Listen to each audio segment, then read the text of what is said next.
Class 9 chapter 2 हम लोग पढ़ रहे क्या, पॉलिनोमियल ये चैप्टर हम लोग पढ़ रहे हैं। इसके अंदर तुम्हारा लीनियर इक्वेशन, अलजेब्रिक एक्सप्रेशन सब आ जाएगा। ठीक, तो इसमें देखो कुछ टर्म है समझने लायक। तो देखो सबसे पहला क्या है, कांस्टेंट। क्या चीज़ है, कांस्टेंट। ये एक तरह का सिंबल है। क्या है, सिंबल जिसका वैल्यू चेंज नहीं होता है। क्या होता है, वैल्यू चेंज नहीं होता है। ये एक तरह का सिंबल है जिसका वैल्यू चेंज नहीं होता है। Having a fix numerical value. क्या होता है इसका, हैविंग अ न्यूमेरिकल वैल्यू, इसका फिक्स न्यूमेरिकल वैल्यू होता है।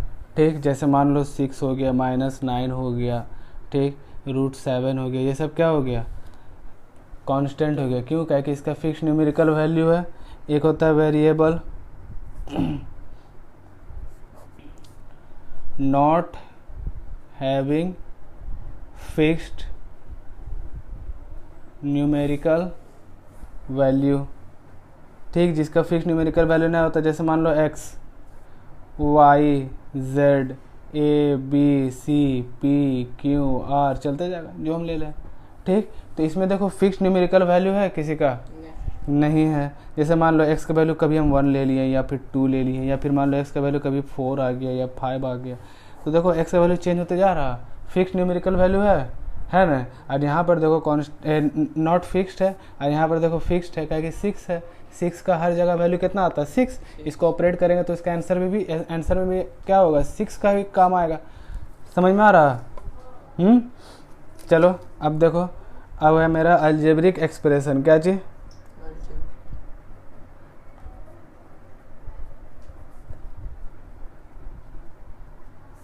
Algebraic expression. अलजेब्रिक एक्सप्रेशन क्या होता है, देखो ये एक तरह का कॉम्बिनेशन है। क्या है, कॉम्बिनेशन है।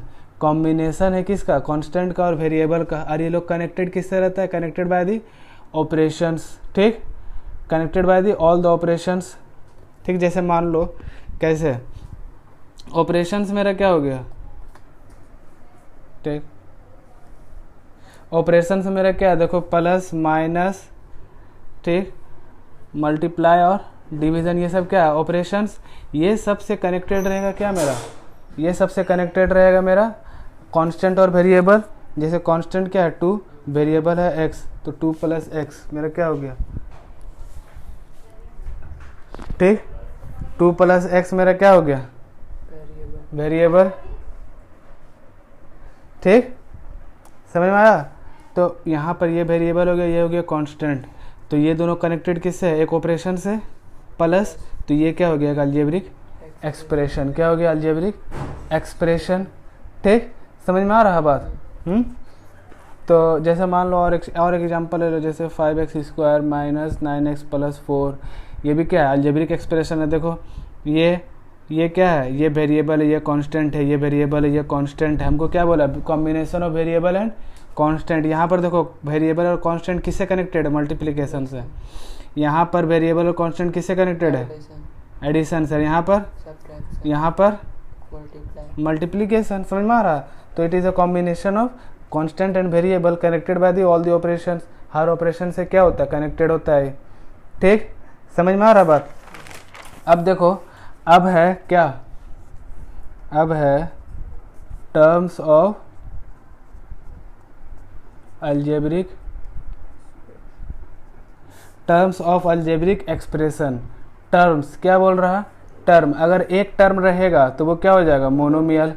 2 टर्म रहेगा तो बाइनोमियल, और 3 टर्म रहेगा तो ट्राइनोमियल। ठीक, इसी तरीके से चलते जाएगा। ठीक, तो देखो यहाँ पर जब हम इसको, जब टर्म्स के हिसाब से जब हम बात करेंगे कोई भी इक्वेशन का, समझो कोई भी इक्वेशन का जब हम टर्म के हिसाब से बात करेंगे तो मेरा क्या आता है, एक मोनोमियल, ठीक, एक होता है बायनोमियल, एक होता है ट्राइनोमियल। समझ में आ रहा बात। जब हम टर्म के हिसाब से बात करेंगे, जैसे मोनोमियल क्या हो गया 3x, इसमें एक टर्म है 9z, एक टर्म है। बाइनोमियल 2 टर्म, मतलब मान लो 3y + z, देखो 2 टर्म आया, एक टर्म और 2 टर्म, ठीक। और जैसे मान लो 4z प्लस 9p मान लो, तो देखो ये भी 2 टर्म है, ट्राइनोमियल 3 टर्म रहेगा। जैसे मान लो 4x² plus 3x plus y है, 3 टर्म है, समझ में आ रहा है? ये सब क्या हो गया, बाइनोमियल ट्राइनोमियल, इसी तरीके से चलते जाए। स्क्वायर है, ठीक है। तो ये हो गया टर्म के हिसाब से। एक एक्सप्रेशन को हम लोग बांटे किसके हिसाब से, टर्म्स के हिसाब से। अब एक एक्सप्रेशन को हम लोग बांटेंगे किसके हिसाब से, डिग्री के हिसाब से। डिग्री, ठीक, किसके हिसाब से बांटेंगे, डिग्री। पहला को हम लोग बांटे किसके हिसाब से, टर्म के हिसाब से। कितना टर्म है, 1 टर्म है, 2 टर्म है, 3 टर्म है, 1 है। डिग्री के हिसाब से, किसके हिसाब से बांटेंगे, डिग्री के हिसाब से। जैसे देखो पहला आता है क्या चीज, लीनियर पॉलिनोमियल या फिर लीनियर इक्वेशन। लीनियर इक्वेशन मतलब क्या हो गया, अ polynomial having 1 degree, a polynomial having 1 degree. अच्छा देखो डिग्री क्या होता है, ब्लू पेन दो, कोई नहीं लाता है, कभी तल रहता है, उठ के आ जाता है पढ़ने के लिए। देखो डिग्री क्या होता है, डिग्री होता है highest power of A equation. कोई भी इक्वेशन का हाईएस्ट पावर, जैसे मान लो क्या चीज, इसका डिग्री कितना है, ये इक्वेशन का डिग्री कितना है, इसका हाईएस्ट पावर कितना है, तो इसका हाईएस्ट, इसका डिग्री क्या हो जाएगा 2। हाईएस्ट पावर कितना है 2, तो डिग्री हो गया 2। इसमें हाईएस्ट पावर कितना है 1, तो इसका डिग्री हो गया 1। इसका हाईएस्ट पावर 1, तो इसका डिग्री हो गया 1। इसका 0, x⁻0, तभी ना पूरा वैल्यू 1 हो गया, तो इसका डिग्री कितना हो गया 0। समझ में आ रहा? तो डिग्री क्या होता है, highest power of A equation. को इक्वेशन का हाईएस्ट पावर, समझ में आ रहा बात, वो क्या होता है मेरा डिग्री, ठीक। तो देखो पहला क्या है, लीनियर इक्वेशन। अब पॉलिनोमियल ऑफ डिग्री 1 क्या होता है, ए पॉलिनोमियल ऑफ डिग्री 1। एक पॉलिनोमियल रहेगा जिसका डिग्री कितना होगा 1, तो वो क्या हो जाएगा पॉलिनोमियल, ठीक। जैसे 1 डिग्री वाला, जैसे यहाँ पर देखो ये क्या है, ये 1 डिग्री वाला है, ये 1 डिग्री वाला, ये सब क्या है पॉलिनोमियल है, ठीक। जैसे मान लो एग्जांपल ले लो, एग्जांपल हो जाएगा क्या चीज, √2y - 7, ठीक। तो यहाँ पर देखो y जो है इसका डिग्री कितना है 1, तो क्या हो गया लीनियर, ठीक। दूसरा है मेरा क्या, दूसरा है मेरा क्वाड्रेटिक पॉलिनोमियल, क्वाड्रेटिक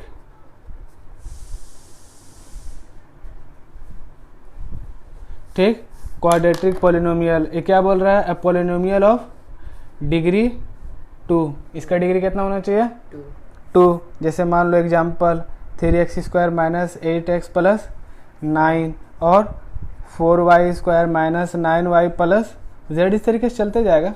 तो क्या बोल रहा है, देखो यहाँ पर इसका हाईएस्ट डिग्री कितना है 2, तो ये क्या हो गया क्वाड्रेटिक पॉलिनोमियल, ठीक। तीसरा हो जाएगा मेरा क्या,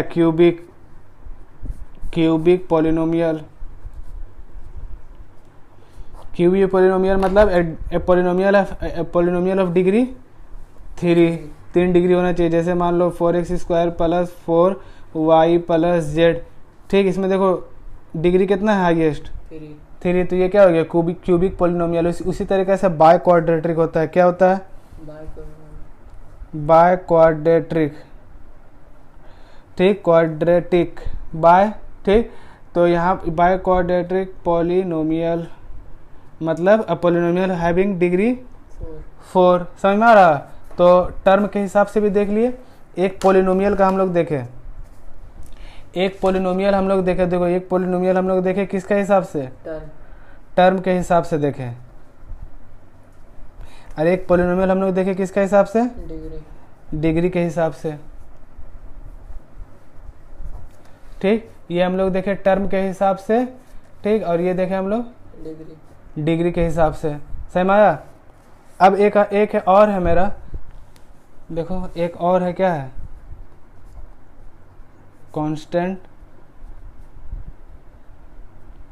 कांस्टेंट पॉलिनोमियल। कांस्टेंट पॉलिनोमियल मतलब क्या होता है, a degree a polynomial having one term, ठीक। अब उसका जो क्या होगा, non zero constant, non zero constant होगा मतलब कांस्टेंट जीरो होगा, कांस्टेंट नन जीरो होगा। इसका और क्या हो जाएगा, मतलब अगर मान लो जो वेरिएबल उसका पावर कितना हो जाएगा, जीरो, तो ये क्या हो गया कांस्टेंट पॉलिनोमियल। जैसे 4x to the power zero, तो क्या हो जाएगा अल्टीमेटली 4। समझ में आ रहा, तो हम कुछ भी ले सकते हैं, ठीक। ये हो गया कांस्टेंट पॉलिनोमियल। एक होता है zero polynomial, a degree of A zero polynomial is not defined, ठीक। जैसे मान लो एक होता है जीरो पॉलिनोमियल, लास्ट है क्या जीरो, जीरो पॉलिनोमियल मतलब जीरो। क्या होगा, a polynomial consisting of one term, एक पॉलिनोमियल होगा जो सिर्फ एक वन टर्म को कंसिस्ट करेगा, और वो क्या होगा, वो जीरो ही होगा, ठीक। तो ये ऐसा अलजेब्रिक एक्सप्रेशन क्या होता है, जनरली नॉट डिफाइंड होता है। सही में आ रहा, ठीक। तो पहला क्या बोल रहा है, देखो कुछ कुछ तो इधर हम लोग इधर देख लिए हैं, ख़त्म हो गया हम लोग का पहला पार्ट। देखो 2a में देखो कुछ कुछ क्वेश्चन देख लो। इसमें क्या बोला है, देखो which of the following expression are polynomial, इसमें से कौन सा एक्सप्रेशन क्या है, पॉलिनोमियल। अच्छा पॉलिनोमियल हम पॉलिनोमियल में हम लोग क्या देखे थे कि जो पावर होगा वो क्या होगा, नॉन नेगेटिव, क्या होगा, नॉन नेगेटिव होगा, और नॉट फ्रैक्शन। हम लोग ये वाला मतलब इसका डिफाइन नहीं किए थे। क्या होता है, एक पॉलिनोमियल होगा, ठीक, पॉलिनोमियल होगा, उसका जो डिग्री होगा, ठीक, नॉट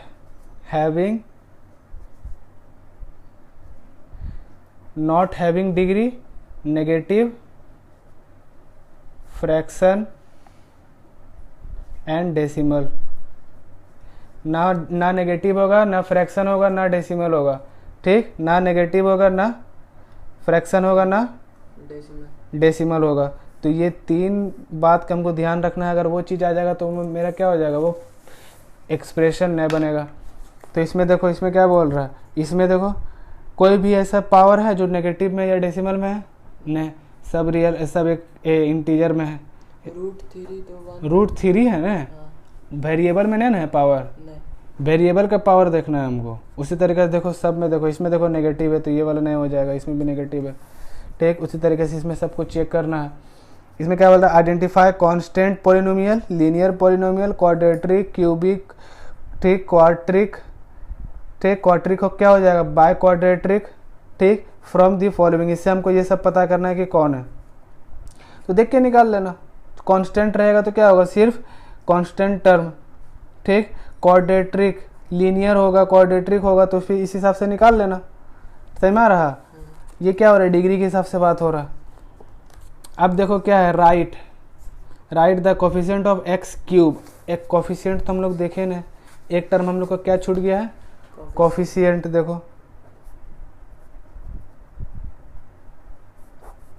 ठीक, कोफिशिएंट क्या होता है, मतलब कि जो वेरिएबल के साथ जो नंबर रहता है उसको हम लोग क्या बोलते हैं, कोफिशिएंट, ठीक। वेरिएबल के साथ नंबर, या फिर कांस्टेंट बोल सकते हैं, अ कांस्टेंट विथ वेरिएबल।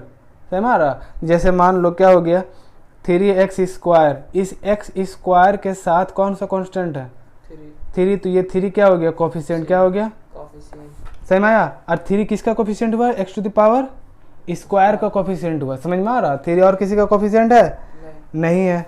तो कोफिशिएंट भी देखो इसमें क्या बोला है, द कोफिशिएंट ऑफ x³ क्या बोला है, coefficient of x³ in this, इसमें बताना है। तो x³ का कोफिशिएंट कितना है, -5। उसी तरीके से द कोफिशिएंट ऑफ x का कोफिशिएंट बताना है कितना है, -2√2। उसी तरीके से सबको बताना है। देखो इसमें ये वाला देखो, determine the degree of each of the following polynomial. ये सब पॉलिनोमियल है, इसका डिग्री बताना है। देखो ये वाला डिग्री क्या होगा, ये वाला डिग्री क्या होगा, ये सब कैसे निकालेंगे। देखो एक को सिंप्लीफाई करके बताते हैं। देखो जूम आउट करने दो, ठीक। देखो पहला क्वेश्चन है, हमको बताना है 4x - 5x² + 6x³ bye 2x। इसमें देखो हाईएस्ट डिग्री कितना है, 3 है, तो इसका डिग्री कितना होना चाहिए, 3।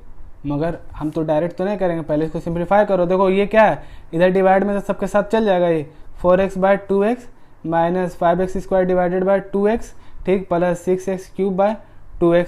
तो देखो ये कट गया, ये एक पावर को काट दिया, तो ये तो नहीं कटेगा। और देखो ये जो है 3 था, ये पावर 2 कर देगा और 3 बार में, ठीक। अभी हम लोग चैप्टर 1 में पढ़े ना डिग्री वाला, पावर एंड एक्सपोनेंट वाला, तो यहाँ क्या हो गया 2 minus 5/2x plus 3x square. अब बताओ हाईएस्ट डिग्री कितना है 2। तो इसका इस इक्वेशन का डिग्री कितना हो गया 2। हमको क्या दिख रहा था 3। मगर 2 हो गया। समझ में आ रहा है? इसी तरीके से बताना है। अब इसमें देखो, इसमें क्या बोला है, rewrite each of the following in the standard form. Standard form में लिखना है। स्टैंडर्ड फॉर्म मतलब क्या होता है, equation in decreasing degree, equation in decreasing degree. Decreasing degree मतलब क्या हो गया कि इसको अरेंज कर देंगे विद द डिक्रीजिंग डिग्री। जैसे मान लो एक इक्वेशन है मेरा x minus 2x square plus 8 plus 5x cube, ये है। इसको हमको क्या लिखना है स्टैंडर्ड फॉर्म में। तो सबसे हाईएस्ट डिग्री कितना है ये वाला, तो 5x पहले आ जाएगा, उसके बाद कौन है ये वाला, तो माइनस 2x स्क्वायर आ जाएगा, उसके बाद ये वाला प्लस x हो गया, फिर 8। समझ में आ रहा? ये क्या हो गया स्टैंडर्ड फॉर्म में। क्लियर है बात? ठीक, तो ये हो गया तुम्हारा इधर। चलो ठीक है, ये तुम्हारा पहला पार्ट इधर खत्म।